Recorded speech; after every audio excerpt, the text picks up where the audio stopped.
நம்ம இன்னைக்கு தேங்காய் பூரணம் வச்சு வித்தியாசமா விநாயகர் சதுர்த்திக்கு ஒரு கொழுக்கட்டை பண்ணலாம். யூஸ்வலா நம்ம வந்துட்டு கடலைப்பருப்பு வச்சு அந்த பூரணம் வச்சு பண்ணுவோம் இல்லையா, அது இல்லாம ஃபர்ஸ்ட் டைம் செய்யறவங்களுக்கு ரொம்ப சிம்பிளா ஈஸியா எப்படி பண்றதுன்னு நான் சொல்றேன். ஒரு அரை மூடி தேங்காய் திருவி வச்சிருக்கேன். கூடவே ஒரு 6-7 டீஸ்பூன் போல சர்க்கரை, அதுக்கப்புறம் கொஞ்சமா ஏலக்காய் பொடி எடுத்து வச்சிருக்கேன். இது கூடவே கொஞ்சமா ஒரு 2 பேருக்கு செய்யறதுக்கு 7-8 கொழுக்கட்டை செய்யறதுக்கு நான் ஒரு அரை கப் போல இடியாப்பு மாவு இல்லைன்னா கொழுக்கட்டை மாவு எடுத்து வச்சிருக்கேன். இது எப்படி பண்றதுன்ற வீடியோ நான் அப்புறமா போடுறேன். இன்கேஸ் நீங்க ரெடிமேடா வாங்கணும் அப்படின்னா கடையிலேயே கொழுக்கட்டை மாவு கிடைக்கும், அதை யூஸ் பண்ணிக்கலாம். நம்ம ஃபர்ஸ்ட் பூரணம் செய்யலாம். இதுக்கு நான் ஒரு பேன் வச்சிருக்கேன். அந்த பேன்ல நம்ம எடுத்து வச்சிருக்கிற தேங்காயை சேர்த்துட்டு ஃபர்ஸ்ட் கொஞ்சம் நல்லா வதக்கிக்கலாம். நான் ஒரு 2-3 நிமிஷம் வதக்கினதுக்கு அப்புறமா இதுல கொஞ்சமா ஏலக்காய் பொடி சேர்த்துக்கிட்டேன். அதுக்கப்புறம் தேவையான அளவுக்கு சர்க்கரையும் சேர்த்துட்டு இதை நம்ம நல்லா கலந்துக்கலாம். சர்க்கரை சேர்த்துட்டு இதை கைவிடாம இப்படி கிண்டிக்கோங்க. கொஞ்சமா சர்க்கரை எல்லாம் கலந்து கலர் மாற ஆரம்பிச்சோடனே இதை நம்ம நிறுத்திடலாம். ரெடியான உடனே திரும்பி நான் ஒரு பாத்திரத்துக்கு மாத்தி வச்சுக்கிட்டேன். இப்போ நம்ம கொழுக்கட்டை எப்படி பண்றதுன்னு பார்க்கலாம். அந்த மாவு செய்யறதுக்கு நான் அந்த இடியாப்ப மாவு எடுத்து வச்சிருக்கேன். இதுல நல்லா சூடு பண்ண கொதிக்கி இருக்கிற தண்ணி இருக்கு. இதுலயே கொஞ்சமா உப்பும் சேர்த்திருக்கேன்.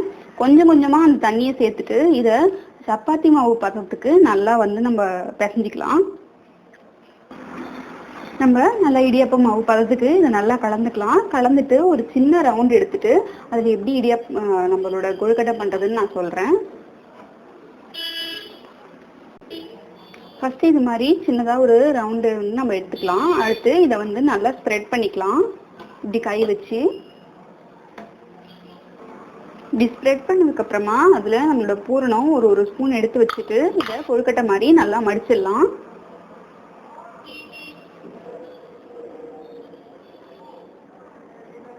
உங்களுக்கு இது மாதிரி வரல அப்படின்னா கொழுக்கட்டை மேக்கர்ஸே இப்போ அவைலபிளா இருக்கு. நம்ம அதுலயே இதை ரெடி பண்ணிக்க முடியும்.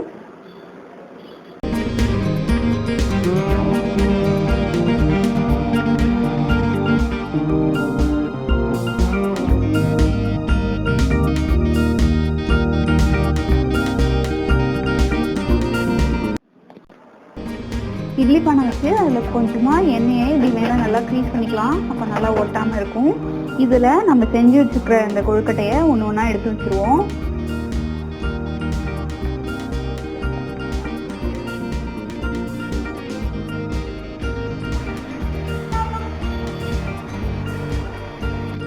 இப்படி எல்லாத்தையும் வச்சுட்டு மூடிட்டு ஒரு 20 நிமிஷம் வேக வச்சோம்னா நம்மளோட மோதகம் ரெடி ஆகிடும். இது விநாயகர் சதுர்த்திக்கு சூப்பராக ஸ்பெஷலாக பண்ணி பாருங்க. உங்களுக்கு வீடியோ பிடிச்சிருந்ததுன்னா எங்கள் சேனலை சப்ஸ்கிரைப் பண்ணுங்க. பக்கத்தில் இருக்கிற பெல் பட்டனையும் ப்ரெஸ் பண்ணிக்கோங்க.